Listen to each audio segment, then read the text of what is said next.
Sirah Sahabiyah, perjalanan hidup para sahabat. Pada kesempatan kali ini kita akan membahas seorang sahabat yang bernama Suraqah bin Malik bin Ju'sum al-Mudliji al-Kinani. Suraqah bin Malik bin Ju'sum al-Mudliji dari satu desa yang bernama Mudlij al-Kinani dari Bani Kinan. Suraqah bin Malik salah seorang sahabat yang pernah nyaris membunuh Rasulullah Shallallahu Alaihi Wasallam ketika beliau dalam perjalanan hijrah. Jadi ketika tahun ke-13 kenabian, tatkala setelah 13 tahun dakwah di Mekah dan ternyata tidak ada perkembangan yang signifikan di Mekah, karena selama di Mekah Rasulullah tidak punya kekuasaan mutlak sehingga mendapatkan tekanan, intimidasi dan banyak hal yang mengerikan yang didapatkan di Mekah. Sementara perkembangan Islam justru berkembang di Madinah. Maka setelah 13 tahun di Mekah, orang-orang Madinah meminta Rasulullah dan kaum muslimin untuk hijrah ke Madinah.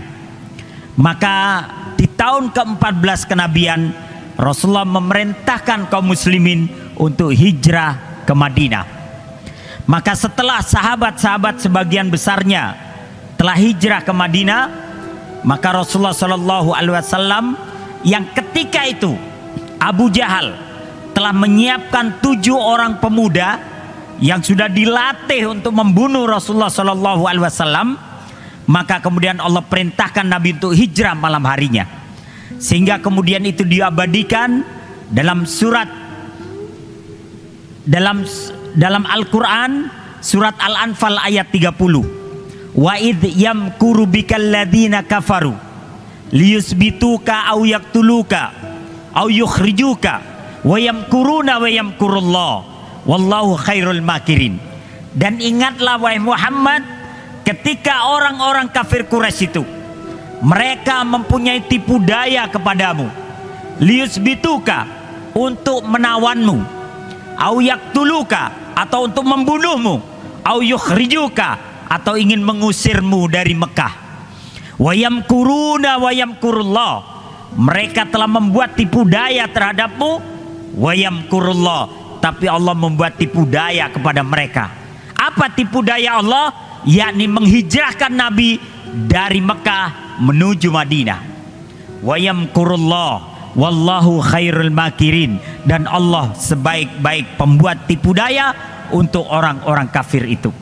Maka malam harinya Rasulullah berhasil keluar dari kepungan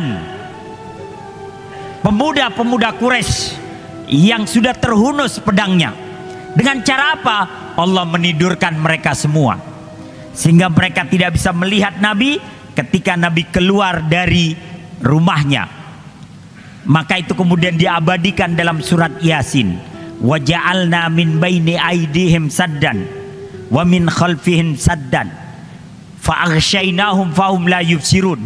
Kami jadikan di hadapan dan di belakang mereka penghalang, sehingga mereka tidak bisa melihat Nabi ketika Nabi keluar dari rumahnya. Maka ketika mereka mendapati Rasulullah telah berhasil keluar dari rumahnya dan mereka sudah mencari Rasulullah kemana-mana tidak ketemu, akhirnya Abu Jahal pun mengumumkan sebuah sayembara. Man atani bi Muhammadin hayyan au mayyitan falahu mi'atu naqah. Kata Abu Jahal, siapa yang bisa membawa Muhammad kepadaku, hayyan au mayyitan, hidup atau mati, falahu mi'atu naqah, maka dia akan mendapatkan hadiah 100 ekor onta, 100 ekor onta betina, 100 ekor onta betina. Ketika itu onta betina itu memang banyak diharapkan oleh orang-orang Mekah. Kenapa? Karena onta betina akan beranak pinak, akan berlipat ganda, beda dengan onta jantan. Sehingga Abu Jahal mengatakan, Man atani bu Muhammad, siapa yang bisa membawa Muhammad kepadaku, hayyan au mayitan, hidup atau mati, falahu mi'atu naqah, dia akan aku kasih hadiah 100 ekor onta. Maka orang-orang berbondong-bondong untuk mengejar Rasulullah dalam perjalanan hijrahnya. Maka hijrah Nabi di tahun ke-13 kenabian itu menuju Madinah kemudian dijadikan titik tolak untuk kalender Islam kita. Dan kemudian kalender kita diberi nama kalender Hijriyah, diambil dari kata-kata hijrah. Dan sekarang kita berada di awal hijrah, awal tahun Hijriah 1444 Hijriah. Maka kemudian salah satu orang kafir Quraisy yang berhasil mengejar Rasulullah dan dia berhasil membaca jejak-jejak perjalanan Nabi, dia adalah Suraqah bin Malik bin Ju'sum al-Mudliji al-Kinani. Suraqah bin Malik, seorang pemuda pemberani yang kadang konyol juga, dia yang berhasil mengejar Nabi. Begitu dia melihat Rasulullah, jadi Rasulullah itu dan Abu Bakar menunggangi 2 ekor onta. Rasulullah menunggangi onta yang berwarna putih, yang itu disebut ontanya bernama Qaswah. Sementara Abu Bakar menunggangi onta yang kemerah-merahan, yakni Humur Ni'am. Dan Abu Bakar berboncengan dengan penunjuk jalannya, yakni Abdullah bin Uraikid. Maka begitu melihat Rasulullah dan Abu Bakar, maka Suraqah bin Malik ini senang, betapa senang sekali. Wah, saya dapat 100 ekor onta nih. Maka dia hunus pedangnya, dia pacu kudanya untuk membunuh Rasulullah dari arah belakang. Tapi kemudian dengan izin Allah, itu kaki kuda Suraqah masuk ke dalam padang pasir, sehingga dia terpelanting. Sementara kudanya tidak apa-apa.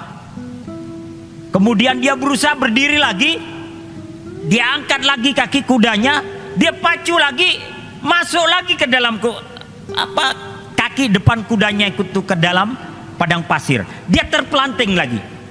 Suraqah tidak menyerah. Dia ambil pedangnya, dia pacu lagi, dia jatuh lagi. Ketiga kalinya dia jatuh persis di samping Rasulullah Sallallahu Alaihi Wasallam.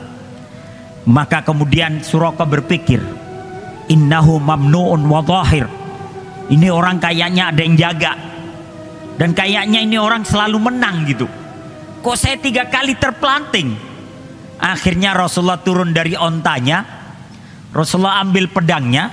Suraqah ketakutan, dikira Rasulullah akan membunuh dia. Tapi kemudian Rasulullah mengambil pedang itu dengan tangan kanannya, beliau letakkan kembali di tangan kirinya.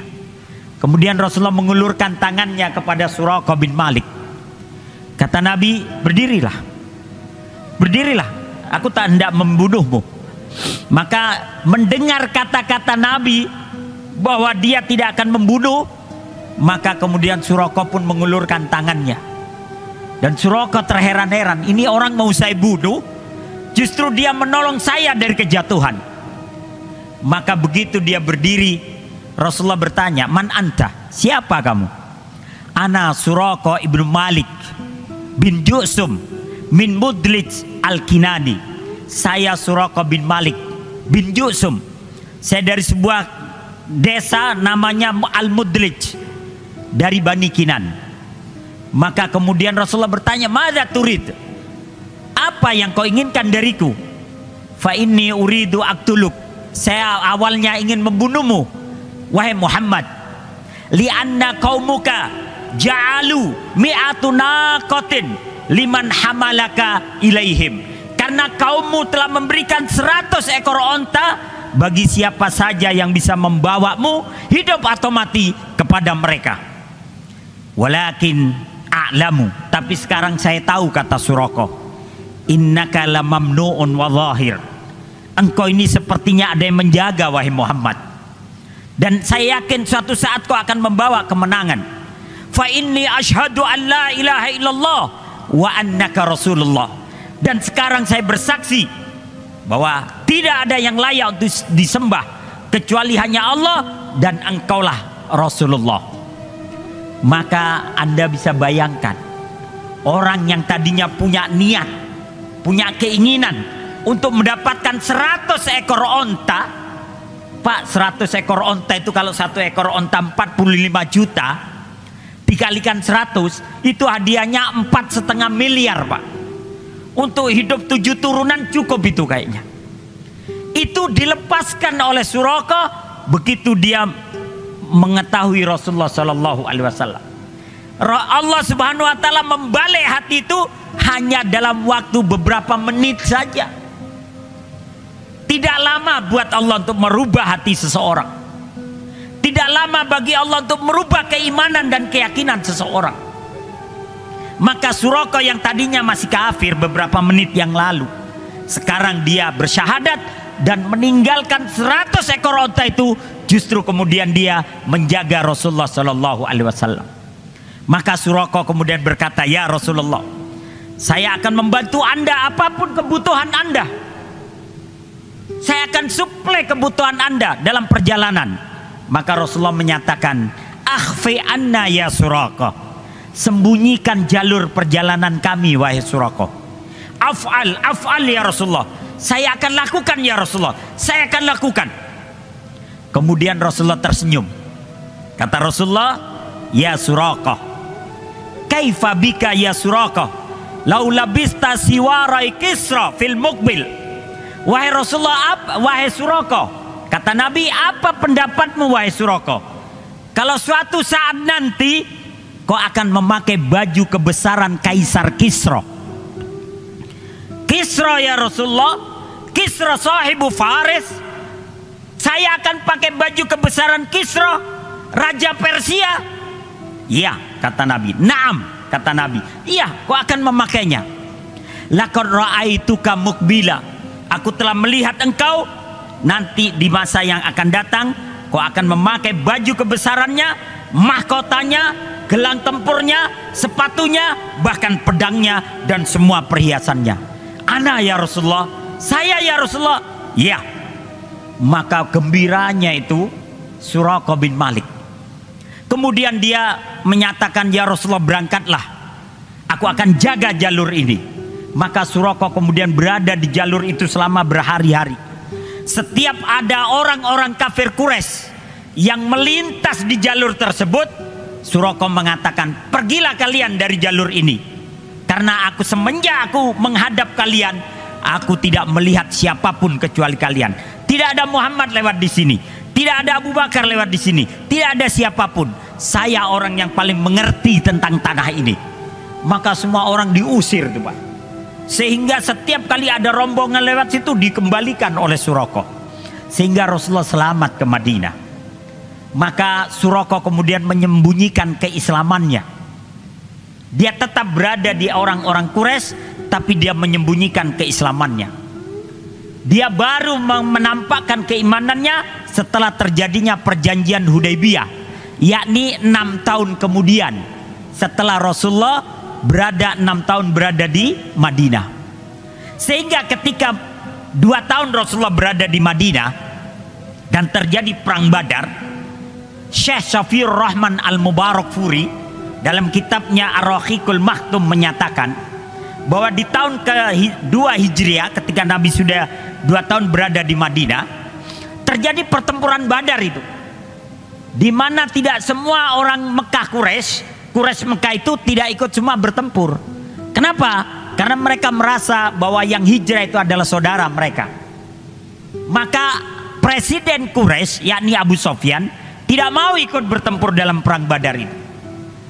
Sehingga perang Badar dipimpin oleh Abu Jahal. Dan Suraka bin Malik yang ketika itu ada di Mekah, dia tidak ikut bertempur. Dia tidak ikut bertempur, dia berada di Mekah. Tapi ternyata dalam pertempuran Badar, iblis pun ikut bertempur di situ. Syekh Safiur Rahman Al-Mubarakfuri meriwayatkan bahwa iblis dan bala tentaranya, jin-jin yang kafir itu ikut dalam pertempuran itu. Makanya Rasulullah kemudian berdoa, karena Rasulullah tahu bahwa iblis dan pasukannya ikut di barisan orang-orang kafir Quraisy. Sehingga Rasulullah berdoa, Allahumma intuhlaku hadil jumu'ah la tu'bad ba'dahu abada. Ya Allah, kalau pasukanku ini dihancurkan hari ini, maka selamanya kau tidak akan disembah. Sehingga karena itulah Allah menyatakan, kami ijabah doamu wahai Muhammad, kami turunkan 1000 malaikat untuk membantumu dalam perang Badar.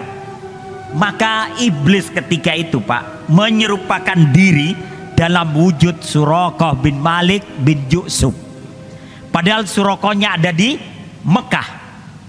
Tapi dalam pasukan Abu Jahal, iblis menampakkan diri dalam wujud sebagai Suraqah. Dan iblis mengobarkan semangat itu. Ayo maju, hajar Muhammad dan sebagainya.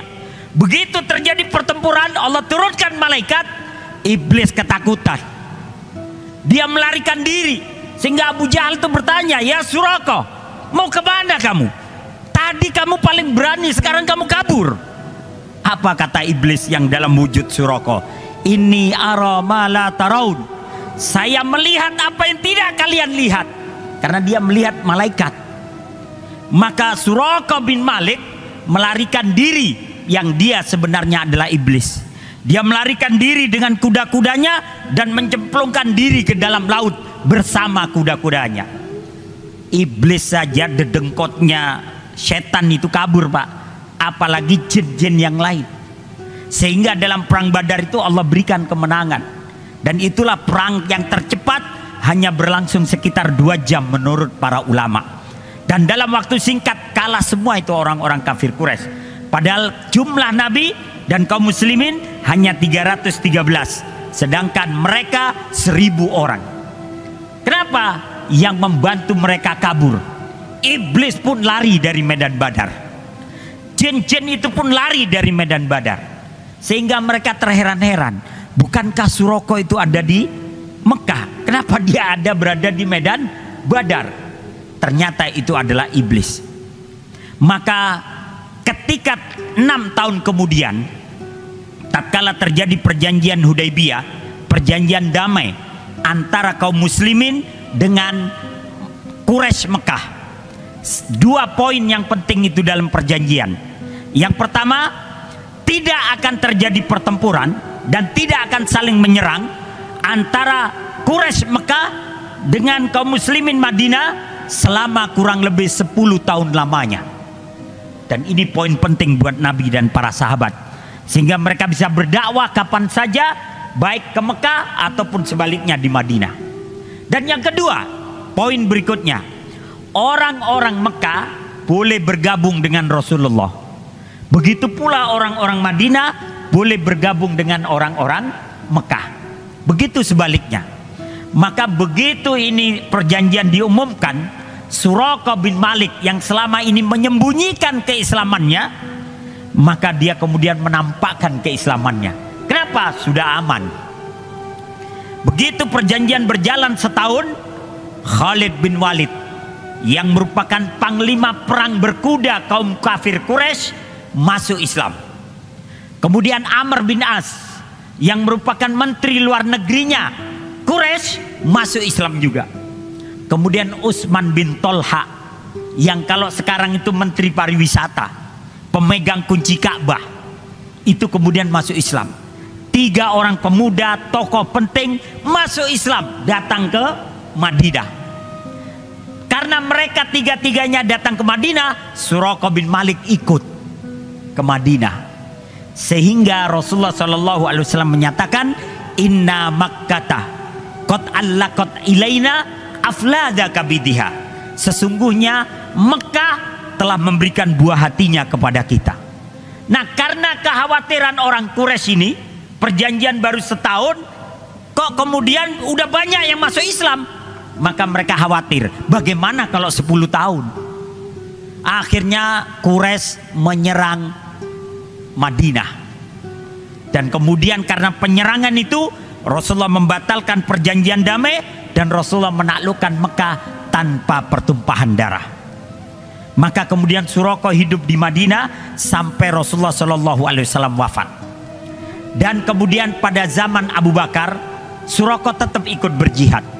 Pada zaman Umar bin Khattab, ketika beliau jadi khalifah, Suraqah pun ikut dalam ekspedisi menaklukkan Persia.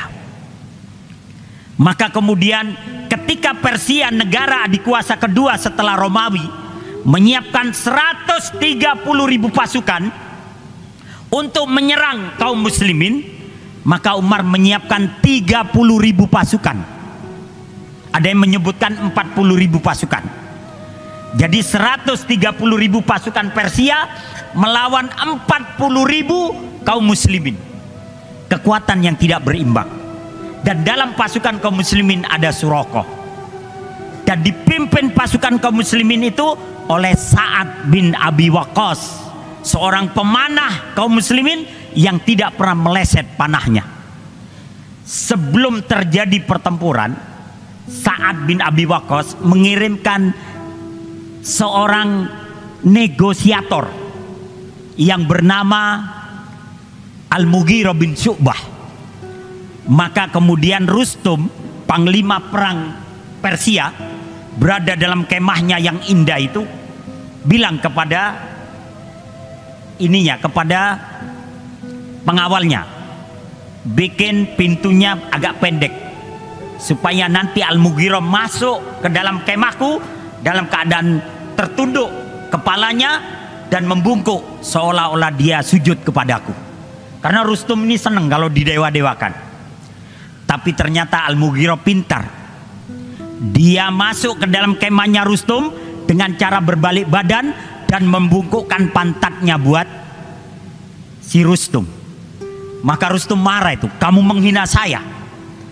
Bukankah kau menginginkan saya menundukkan kepala? Maka saya berikan kau pantatku, kata Al-Mughirah. Maka dengan senyum sinis Rustum menghina Al-Mughirah bin Syu'bah, karena dia seorang tentara yang hanya memakai kain putih yang lusuh saja, dengan sorban yang lusuh, dengan celana yang lusuh.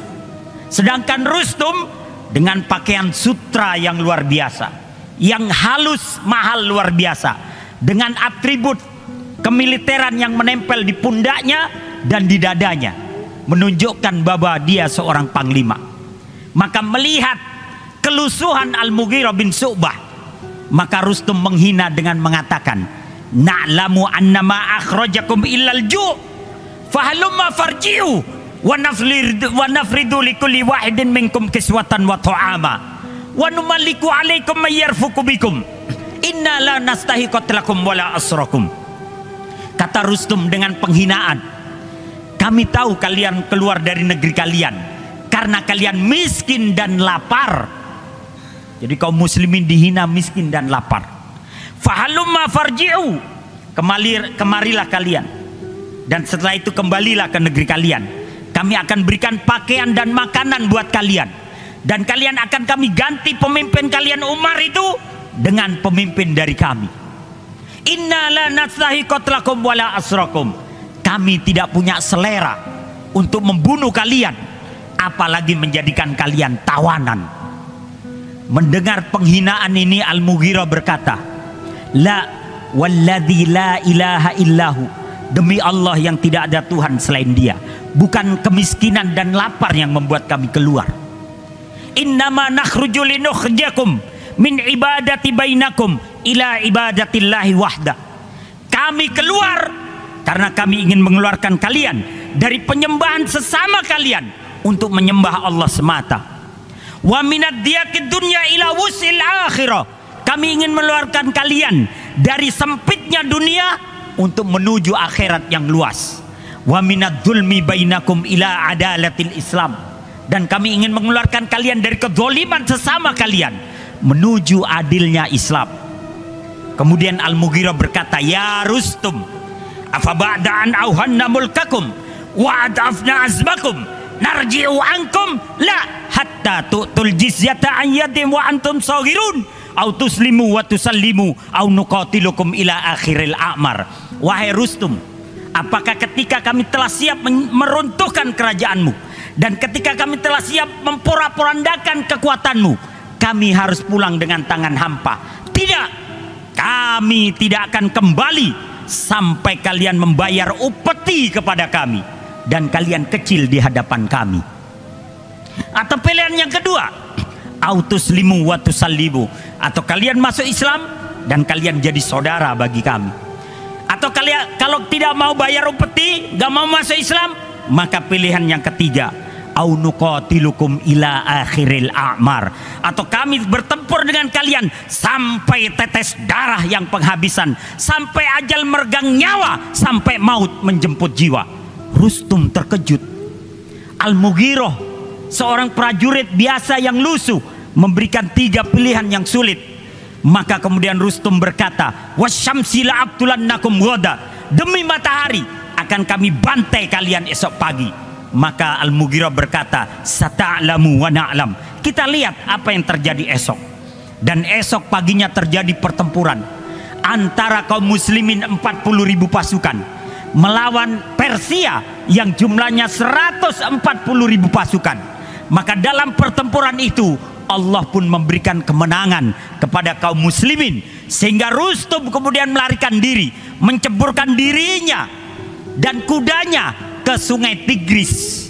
Dan kemudian Rustum dikejar oleh seorang sahabat yang bernama Hilal bin Alqamah, dan Hilal kemudian berhasil menombakkan tombaknya ke dalam punggungnya Rustum, dan Rustum pun tewas. Kemudian dipenggal kepala Rustum, dimasukkan ke dalam tombaknya, diangkat tinggi-tinggi. Warabbil Ka'bah kutilar Rustum, warabbil Ka'bah kutilar Rustum, demi Tuhannya Ka'bah Rustum telah terbunuh, demi Tuhannya Ka'bah Rustum telah terbunuh. Maka kemudian pasukan Persia lari tunggang langgang. Mereka melarikan diri sampai ke ibu kota mereka, Madain. Maka Sa'ad bin Abi Waqqas mengatakan, kejar mereka sampai ke Madain. Dalam waktu singkat Madain pun jatuh ke tangan kaum muslimin. Dan kaum muslimin kemudian masuk ke istananya Kaisar Kisra. Istana yang luar biasa besarnya. Istana dengan perhiasan intan dan permata, dengan banyak emas menempel di singgasananya dan perhiasan emasnya. Sehingga seorang penyair berkata ketika melihat megahnya istana itu, Allahu Akbar, Allahu Akbar, ala taranini takbiratina saqatat rayatu Kisra wa dzaqal mautu syashani aful madallatu fid dunya fa indahum izzul hayati wa izzul mauti siyani la yasbiruna ala dhaimin yuhawiluhu bagin minal insi au tagin minal jani. Allahu Akbar, Allahu Akbar, di bawah naungan gema takbir kami maka runtuhlah kerajaan Kisra. Wadakal mautu syashani, dan bangsa Syashan itu pun menemui ajalnya. Aful madallatu fid dunya, dunia ini hina di hadapan tentara kaum muslimin, karena tentara kaum muslimin telah memiliki kemuliaan dalam kehidupan dan dalam kematian mereka. La yasbiruna ala dhaimin yuhawiluhu bagin minal insi au tagin minal jani. Tentara kaum muslimin tidak bisa bersabar terhadap kedoliman yang dilakukan oleh manusia-manusia yang durhaka atau yang dilakukan oleh jin-jin yang durjana. Dalam waktu singkat gema takbir berkumandang di seluruh bangunan Madain. Dalam waktu singkat gema adzan itu pun berkumandang di seluruh kota Persia. Dan ketika Persia telah takluk seluruhnya, diundanglah Umar bin Khattab dari kota Madinah datang ke Persia. Begitu Umar melihat harta rampasan perang yang banyak, harta rampasan yang perang banyak sekali, Umar kemudian menangis. Umar kemudian mengatakan, sami'tu Rasulullah sallallahu alaihi wasallam yaqulu, aku mendengar Rasulullah sallallahu alaihi wasallam bersabda, wallahi mal faqra akhsha alaikum walakin akhsha an tubsata lakumud dunya kama busitat ala man kana qablakum. Kata Nabi, kata Umar, demi Allah, kata Nabi, aku tidak takut kemiskinan mendatangi kalian, tapi yang aku takutkan ketika kekayaan itu mendatangi kalian semua, sebagaimana telah dibentangkan kekayaan itu kepada orang-orang sebelum kalian, yakni Bani Israel. Fatatanafasuha kama tanafasuha, Kemudian kalian akan berlomba-lomba memperebutkan dunia dan harta serta jabatannya, sebagaimana Bani Israel dulu berebut harta dan tahta. Fa'ahlakatkum kama ahlakathum.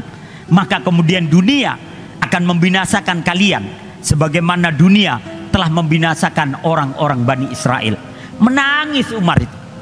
Ketika harta rampasan perang banyak sekali itu, menangis Umar. Tapi inilah takdir Allah, kata Umar. Harta ini akan kita bagikan kepada kalian semua. Kalian yang ikut bertempur akan mendapatkan bagiannya. Maka kemudian Umar menghapus air matanya. Dan Umar berkata, Aina Suraqah bin Malik? Aina Suraqah bin Malik bin Ju'sum? Aina Suraqah bin Malik bin Ju'sum al-Mudlij al-Kinani? Mana Suraqah bin Malik bin Ju'sum al-Kinani? Maka dicarilah Suraqah di antara pasukan itu. Dari 40.000 pasukan yang terbunuh 8.500 pasukan. Sementara orang-orang Persia yang terbunuh lebih dari 50.000 orang. Sehingga kemudian didatangkanlah Suraqah. Kemudian Umar bertanya, ya Suraqah, ma hada? Apa ini? Hada taju Kisra. Ini adalah mahkotanya Kisra. Diambil lagi oleh Umar. Ma hada? Hada siwarai Kisra. Ini adalah baju kebesaran Kisra. Wahada, ini adalah pedangnya Kisra. Maka kemudian Kisra sahabat ini lupa tentang sabda Rasulullah Shallallahu Alaihi Wasallam. Maka Umar kemudian mengatakan, pakailah jubahnya Kisra. Lupa ini Suraqah. Maka ia memakainya. Kemudian, buat apa wahai Amirul Mukminin? Hada wa'idu Rasulullah Sallallahu Alaihi Wasallam. Ini adalah untuk melunasi janji Rasulullah Sallallahu Alaihi Wasallam. Alam yakun Rasulullah yaqulu alaik. Bukankah Rasulullah dulu pernah berkata kepadamu, kaifa bika ya Suraqah lau labista kiwarai Kisra? Bagaimana pendapatmu kalau engkau suatu saat pakai baju kebesaran Kisra? Maka ingat kembali dia. Maka dipakailah itu. Dari baju jubahnya, mahkotanya, gelang yang permatanya itu, kemudian sepatunya, pedangnya, dan semua pernak-perniknya dipakai. Maka Umar tersenyum. Berjalanlah ke sana. Maka ia jalan. Berjalanlah ke sini. Maka jalan lagi. Kayak orang catwalk itu Pak. Ya, jalan dia. Maka kemudian Umar tersenyum. Hada wa'idu Rasulullah Sallallahu Alaihi Wasallam. Ini untuk melunasi janji Rasulullah Sallallahu Alaihi Wasallam. Maka Suraqah menangis. Menangis Suraqah. Menangis. Kata Suraqah, sadaqa Rasulullah. Sadaqa Rasulullah. Benar Rasulullah itu. Rasulullah tidak pernah melanggar janjinya. Benar Rasulullah itu seorang Rasul. Benar Rasulullah itu bicara berdasarkan wahyu, katanya. Bukan peramal, bukan dukun Rasulullah itu. Tapi ini berdasarkan wahyu. Aku akhirnya memakai baju kebesaran Kisra. Akhirnya karena dia pakai baju kebesaran Kisra, viral itu Suraqah. Viral Pak. Dulu belum ada YouTube Pak. Tapi sudah kedengaran sampai ke Madinah. Kedengaran sampai ke Mekah. Kedengaran sampai seantero Persia bahwa yang pakai jubah kebesaran Kaisar Kisra adalah Suraqah bin Malik bin Ju'sum. Sehingga orang-orang yang ada di Mudlij merasa tersanjung. Kenapa? Karena Suraqah orang yang dari Mudlij telah pakai baju kebesaran. Tapi kemudian Suraqah menangis, ya Umar, ya Amirul Mukminin, bukankah Rasulullah hanya menjanjikan aku memakainya saja? Aku tidak ingin memakai semua ini, tidak ingin memilikinya. Ini adalah milik kaum muslimin yang bertempur bersama kita. Dilepas kembali apa dia? Kalau kita dibawa pulang gitu Pak, ya. Kalau kita bawa pulang gitu, tapi oleh Suraqah dilepas kembali. Bagikan wahai Amirul Mukminin kepada orang-orang yang beriman yang bertempur bersama kami. La ilaha illallah. Seorang sahabat yang punya niat untuk membunuh Nabi, kemudian dia masuk Islam dan dia meninggalkan 100 ekor onta, tapi kemudian dia mendapatkan kehormatan dan viral karena dia pakai baju kebesaran Kaisar Kisra. Kisra itu Pak, negara adik kuasa terbesar kedua setelah Romawi. Romawi ketika itu Hercules rajanya, sedangkan Persia adalah Kisra. Kalau sekarang itu Kisra itu seperti Vladimir Putin juga, terkenalnya seperti itu. Maka Suraqah bin Malik salah seorang sahabat yang dimuliakan karena dia meninggalkan 100 ekor onta demi menjaga Rasulullah Sallallahu Alaihi Wasallam. Semoga Allah merahmati Suraqah. Semoga Allah merahmati semua sahabat-sahabat Rasulullah Sallallahu Alaihi Wasallam. Aku qauli hada. Assalamualaikum warahmatullahi wabarakatuh.